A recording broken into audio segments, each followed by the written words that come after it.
Hello and નમસ્કાર વાલા વિદ્યાર્થી મિત્રો, હું છું જય ગિયા, આપનો ફિઝિક્સ મેન્ટોર. વિદ્યાર્થી મિત્રો, આપ સૌ જાણો છો કે અમદાવાદ ગ્રામ્ય શિક્ષણ અધિકારી શ્રીની કચેરીનું એક ઉપક્રમ મિશન સિદ્ધત્વ 2.0 હેઠળ અમે દરેક વખતે આપને વિડીયો લેક્ચર્સ દ્વારા ભણાઈ રહ્યા છે. તો વિદ્યાર્થી મિત્રો, આજના લેક્ચરની અંદર હું આપની સમક્ષ ઉપસ્થિત થયો છું ચેપ્ટર નંબર 14 સેમિકન્ડક્ટર રચનાઓના પ્રશ્નો લઈને કે કેવી રીતે આ ચેપ્ટર કરવું જેથી સરળતાથી ચેપ્ટર તૈયાર થઈ જાય, કેટલું લખવું કે જેથી સરળતાથી આપણને માર્ક્સ મળી જાય, કેટલા પ્રશ્નો પૂછી શકાય, કેવા પ્રકારના પ્રશ્નો પૂછી શકાય, આ દરેકની ચર્ચા આપણે આ પર્ટિક્યુલર લેક્ચરમાં કરવાના છીએ. તો વિદ્યાર્થી મિત્રો, આ લેક્ચરને પ્રોપર ધ્યાનથી સમજજો, સ્ટે ટ્યુન, બરોબર છે. દરેકે દરેક વસ્તુને વ્યવસ્થિત માહિતી આપવામાં આવેલી છે. તો વિદ્યાર્થી મિત્રો, જો હું આ ચેપ્ટરની બ્લુપ્રિન્ટની વાત કરું તો આ ચેપ્ટરની બ્લુપ્રિન્ટ પ્રમાણે 5 MCQ આમાંથી આવશે. 5 MCQ પછી જો હું વાત કરું તો આમાંથી પૂછી શકાય 2 માર્ક્સનો એક પ્રશ્ન, અને એ છે ઓપ્શન વગર. જો ઓપ્શન સાથે પૂછું તો 2 માર્ક્સનો એક પ્રશ્ન અને 4 માર્ક્સનો એક પ્રશ્ન જે વધનો છે ઓપ્શન છે એ 4 માર્ક્સમાં પૂછાશે. એટલે ટોટલ પાર્ટ બી માં 2 + 4 એટલે 6 માર્ક્સનું પૂછાશે, અને MCQ 5 એટલે ટોટલ 11 માર્ક્સનું આ ચેપ્ટર થશે આપના માટે. તો વિદ્યાર્થી મિત્રો, 2 માર્ક્સમાં કેવા પ્રશ્નો પૂછી શકાય એનું એક લિસ્ટ મેં અહીંયા આગળ બોર્ડ પર લખ્યું છે. અગત્યની થિયરીની વાત કરીએ તો પહેલું છે અર્ધવાહકોનું વર્ગીકરણ અને તેના ઉદાહરણ, વિદ્યુત વાહકતા અને અવરોધકતાના આધારે ઘન પદાર્થોનું વર્ગીકરણ. ત્રીજી થિયરી છે એ છે પી પ્રકાર અને એન પ્રકારના અર્ધવાહકો વચ્ચેનો તફાવત. ચોથી થિયરી છે શુદ્ધ અર્ધવાહક અને અશુદ્ધ અર્ધવાહક વચ્ચેનો તફાવત. પાંચમી થિયરી છે ફોરવર્ડ બાયસ અને રિવર્સ બાયસનો તફાવત. છઠ્ઠી છે રેક્ટિફિકેશન અને રેક્ટિફાયર એટલે શું સમજાવો. 4 માર્ક્સમાં પૂછી શકાય તેવા પ્રશ્નો. એન પ્રકારના અર્ધવાહક, પીએન જંક્શનમાં બેરિયર પોટેન્શિયલ અથવા ડેપ્લેશન વિસ્તાર, ફોરવર્ડ બાયસ લાક્ષણિકતા અને પૂર્ણ તરંગ રેક્ટિફાયર. તો વિદ્યાર્થી મિત્રો, આ ચેપ્ટરમાંથી કરવા લાયક પ્રશ્નો તમને જણાવી દીધા. આ ચેપ્ટરના દાખલા પણ બહુ સરળ છે, બહુ ઓછા દાખલાઓ છે અને બહુ સરળ છે. 1 અથવા તો 2 સૂત્રને આધારિત છે, એટલે આ ચેપ્ટરના દાખલા પણ વ્યવસ્થિત કરી દેવા. ચલો વિદ્યાર્થી મિત્રો, હવે આની અંદર જો સૌથી પહેલા જ આપણે વાત કરી લઈએ ઘન પદાર્થોનું વર્ગીકરણ. તો તમને બધા જ જાણો છો એ પ્રમાણે મિત્રો, ઘન પદાર્થોને મુખ્યત્વે 3 વિભાગમાં વર્ગીકૃત કરવામાં આવ્યા છે. પહેલો જ છે સુવાહકો, બીજો છે અવાહકો. હવે થોડા આપણે મોટા થયા એટલે ત્રીજા પ્રકારની પણ આપણે માહિતી લઈશું, જે છે અર્ધવાહકો.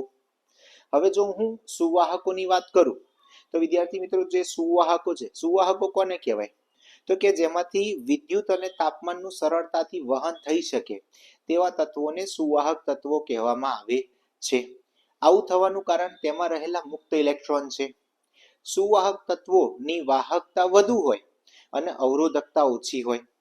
અવરોધકતા અને વાહકતાના મૂલ્યો અહીં આગળ તમને સ્ક્રીન ઉપર દર્શાવ્યા છે. જો વાહકતા સિગ્મા વડે દર્શાવે જેનું મૂલ્ય 10^2 સિમેન મીટર ઇન્વર્સ થી 10^8 સિમેન મીટર ઇન્વર્સ છે. ઓકે, વાહકતા અને અવરોધકતા એકબીજાના વ્યસ્ત પ્રમાણમાં હોવાથી જ્યારે અવરોધકતા લખવાની આવે, કોઈ એક યાદ કરો, બીજું આપોઆપ તૈયાર થઈ જશે.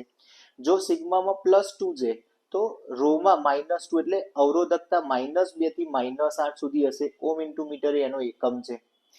ત્યાર પછી આપણે વાત કરીએ અવાહક તત્વોની.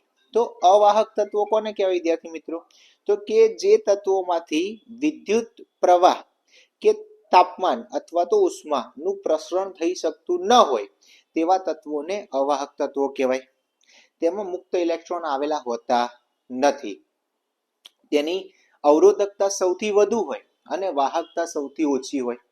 અવરોધકતાનું મૂલ્ય રો 10^11 થી 10^19 હશે, જ્યારે વાહકતાનું મૂલ્ય 10^-11 થી 10^-19 હશે. ત્યાર પછી ત્રીજા પ્રકારની વાત આવે છે, જે છે અર્ધવાહકો.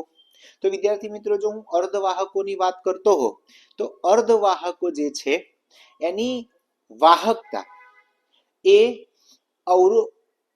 વાહકતા જે છે, બરોબર, એ અવાહક તત્વો કરતા વધુ હોય, જ્યારે સુવાહક તત્વો કરતા ઓછી હોય. અને જો અવરોધકતાની વાત કરીએ તો અવરોધકતા સુવાહકો કરતા વધુ હશે અને અવાહકો કરતા ઓછી હશે, જેના મૂલ્ય તમને અહીંયા આગળ દર્શાવ્યા છે. ઓકે, અર્ધવાહકોની વાહકતા ધાતુઓ કરતા ઓછી, અવાહકો કરતા વધુ. અવરોધકતા ધાતુઓ કરતા વધુ, અવાહકો કરતા ઓછી, જેનું મૂલ્ય સિગ્મા 10⁵ સિમેન મીટર ઇનવર્સ થી 10⁻⁶ સિમેન મીટર ઇનવર્સ છે. અને અવરોધકતા 10⁻5 ઓમ મીટર થી 10⁶ ઓમ મીટર છે. આ વિદ્યાર્થી મિત્રો યાદ રાખજો. ત્યાર પછી આપણને પૂછવામાં આવ્યું છે અર્ધવાહકોનું વર્ગીકરણ. તો અર્ધવાહકોનું મુખ્યત્વે બે વિભાગમાં વિભાજિત કરી શકાય. પહેલા છે મૂળ તત્વો અને બીજું છે સંયોજનો. તો જનરલી મૂળ તત્વો તરીકે સિલિકોન અને જર્મેનિયમ હોય છે, જેમને એલિમેન્ટરી એટલે કે પ્રાથમિક અર્ધવાહકો કહેવામાં આવે છે. સંયોજનો જ્યારે તેની અંદર ઉમેરવામાં આવે અને જે બને એને સંયોજનો, એક કરતા વધુ તત્વોને એકબીજામાં ઉમેરીને બનાવો એને સંયોજનો કહેવાય.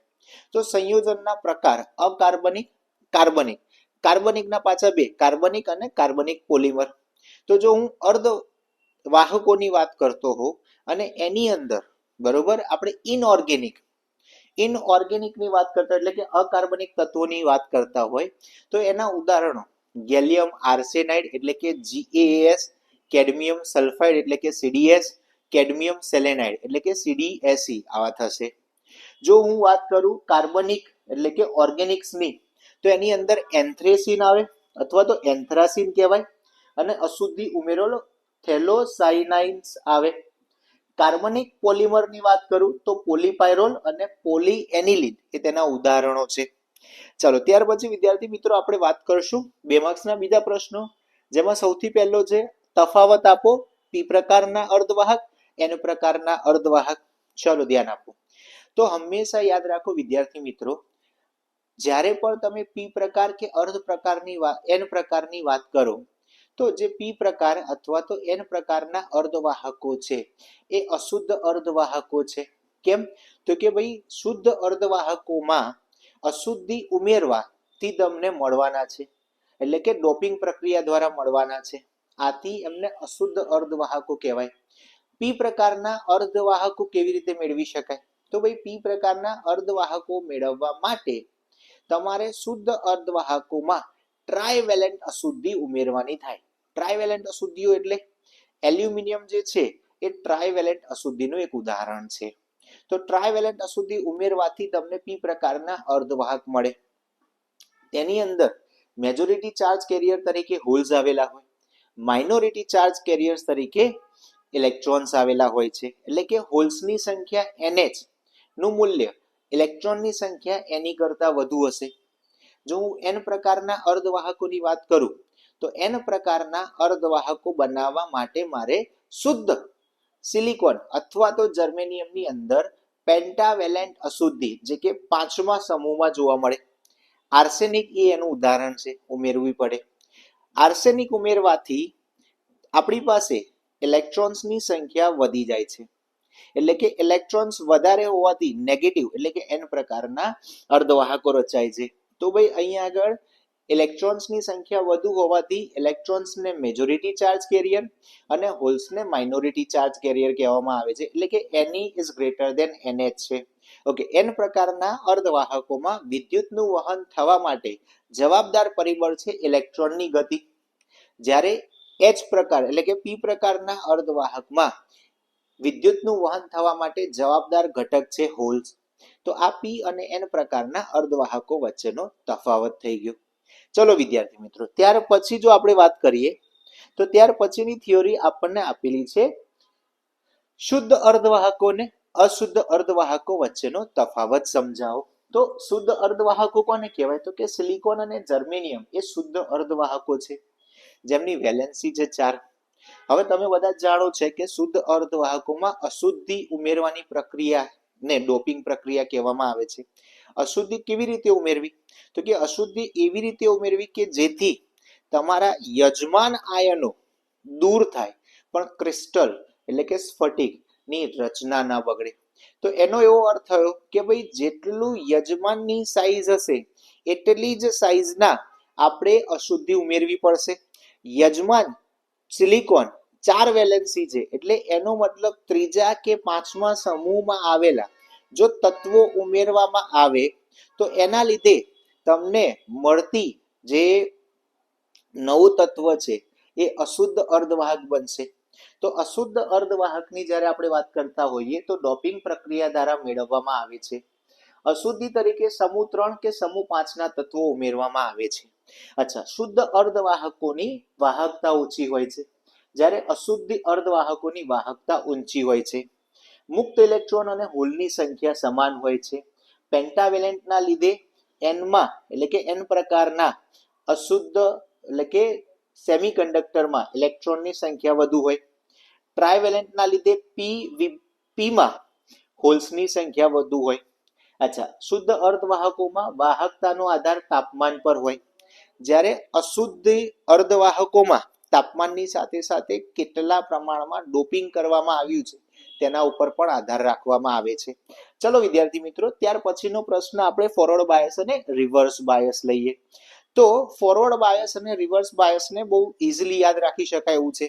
આખું જો આ તૈયાર કરી દેવામાં આવે તો તમને થિયોરીમાં પણ બહુ જબરજસ્ત હેલ્પ થશે. તો વિદ્યાર્થી મિત્રો બહુ સરળતાથી સમજી લેજો ફોરવર્ડ બાયસ કઈ રીતે બનાવી શકાય અને રિવર્સ બાયસ કઈ રીતે બનાવી શકાય. તો જ્યારે પણ મારે ફોરવર્ડ બાયસ રચના કરવી છે તો ફોરવર્ડ બાયસ રચના કરવા માટે મારે પીએન જંક્શનના પી વિભાગને બેટરીના ધન છેડા સાથે એટલે કે પોઝિટિવ સાથે, પી ને બેટરીના પોઝિટિવ પી ટુ પી અને એન ને બેટરીના નેગેટિવ સાથે એટલે કે એન ટુ એન જો તમે જોડી દો તો આના લીધે તમને ફોરવર્ડ બાયસ લાક્ષણિકતા મળે. અચ્છા, ફોરવર્ડ બાયસ લાક્ષણિકતામાં બાહ્ય વિદ્યુત ક્ષેત્ર અને આંતરિક વિદ્યુત ક્ષેત્ર એવી રીતે ગોઠવાય છે કે જેના લીધે ડેપ્લેશન વિસ્તારની પહોળાઈ ઘટે છે. ડેપ્લેશન વિસ્તારની પહોળાઈ ઘટી જવાથી જંક્શન પાસેથી મેજોરિટી ચાર્જ કેરિયર એવા પીના હોલ્સ અને એનના ઇલેક્ટ્રોન્સ પસાર થાય છે. ઓકે, મેજોરિટીની સંખ્યા વધારે હોવાથી તમને જે પ્રવાહ મળશે એ ઊંચો મળશે એટલે કે મિલી એમ્પિયરના ક્રમનો મળશે. ફોરવર્ડ બાયસની અંદર જે અવરોધ હોય છે તેનું મૂલ્ય 10 થી 100 ની વચ્ચે હોય છે.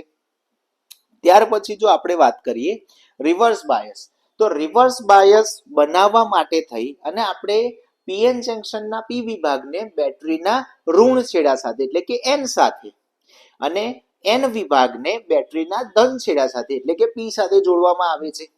આવું કરવાથી જે ડેપ્લેશન વિસ્તાર હોય છે એની પહોળાઈ વધે છે. ડેપ્લેશન વિસ્તારની પહોળાઈ વધવાથી જંક્શન પાસેથી મેજોરિટી ચાર્જ કેરિયર એવા પીના હોલ્સ અને એનના ઇલેક્ટ્રોન્સ પસાર થઈ શકતા નથી. પણ જે માઇનોરિટી ચાર્જ કેરિયર છે પીના ઇલેક્ટ્રોન્સ અને એનના હોલ્સ એ જંક્શન પાસેથી પસાર થાય છે અને વિદ્યુત પ્રવાહનું નિર્માણ કરે છે. અહીંયા આગળ પ્રવાહ માઇનોરિટીના લીધે રચાતો હોવાથી મૂલ્ય ઓછું હશે એટલે કે માઇક્રો એમ્પિયરની રેન્જમાં હશે અને રિવર્સ બાયસનો અવરોધ 10⁶ ઓહ્મના ક્રમનો હોય છે. ચલો વિદ્યાર્થી મિત્રો, ત્યાર પછીની આપણે જો થિયરીની વાત કરીએ તો આપણને ત્યાર પછી રેક્ટિફાયર અને રેક્ટિફિકેશન વિશે પૂછવામાં આવ્યું છે. તો વિદ્યાર્થી મિત્રો, રેક્ટિફાયર કોને કહેવાય અને રેક્ટિફિકેશન એટલે શું? તો એસી સિગ્નલનું ડીસી સિગ્નલમાં રૂપાંતરણ કરવાની જે ક્રિયા છે, ફરી એકવાર એસી સિગ્નલનું ડીસી સિગ્નલમાં રૂપાંતરણ કરવાની જે ક્રિયા છે એને કહેવામાં આવે છે રેક્ટિફિકેશન. અને જે ડિવાઇસની મદદથી આ પ્રક્રિયા થઈ રહી છે એને કહેવામાં આવે છે રેક્ટિફાયર. પ્રક્રિયાને કહેવાય રેક્ટિફિકેશન અને જે ડિવાઇસ એટલે કે સાધનની મદદથી આપણે રેક્ટિફિકેશન કરીએ છીએ એને કહેવાય રેક્ટિફાયર. જનરલી રેક્ટિફાયર બે પ્રકારના હોય, એક છે અર્ધવાહક રેક્ટિફાયર અને એક છે એક છે અર્ધ તરંગ રેક્ટિફાયર અને બીજો છે પૂર્ણ તરંગ રેક્ટિફાયર. વિદ્યાર્થી મિત્રો, અહીં આગળ કઈ લાક્ષણિકતાનો ઉપયોગ કરવામાં આવે છે? તો રેક્ટિફાયર બનાવવા માટે આપણી પાસે પીએન જંક્શન ડાયોડની જરૂર પડે. હવે આ પીએન જંક્શન ડાયોડ શું કરે છે? તો કે જ્યારે ફોરવર્ડ બાયસમાં હોય તો ફોરવર્ડ બાયસમાં એનો અવરોધ નાનો હોય છે. અવરોધ નાનો હોવાથી જનરલી આઈડિયલ એટલે કે આદર્શ ડાયોડ માટે અવરોધનું મૂલ્ય 0 હોય. ઓકે, તો આ કન્ડિશનમાં જ્યારે ઇનપુટમાં પ્રવાહ પસાર કરવામાં આવે તો તમને હંમેશા એક જ દિશામાં પ્રવાહ મળે છે. જો રિવર્સ બાયસમાં હોય તો એનો અવરોધ બરાબર છે બહુ મોટો હોય છે. જો આદર્શ ડાયોડ એટલે કે આઈડિયલ ડાયોડની વાત કરીએ તો એનો અવરોધ અનંત હોય છે. આથી પ્રવાહનું એક પણ જગ્યાએ એટલે પ્રવાહ રૂપાંતરણ પામી શકતો નથી, એટલે કે પ્રવાહ શૂન્ય હોય છે. તો ફોરવર્ડ બાયસમાં એક દિશામાં પ્રવાહ મળે અને રિવર્સ બાયસમાં પ્રવાહ મળતો નથી. ઓકે, તો આટલી વસ્તુ આપણે ધ્યાનમાં રાખશું. વિદ્યાર્થી મિત્રો, અહીંયા આગળ આપણો લેક્ચર પૂર્ણ નથી થતો.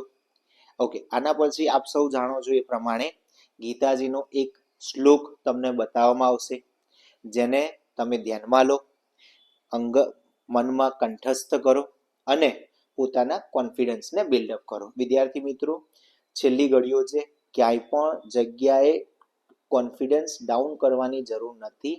તમને જેટલું આવડે છે સૌથી પહેલા એના ઉપર ફોકસ કરો, એને વ્યવસ્થિત તૈયાર કરો અને પોતાના કોન્ફિડન્સને બિલ્ડ કરો. Thank you everyone.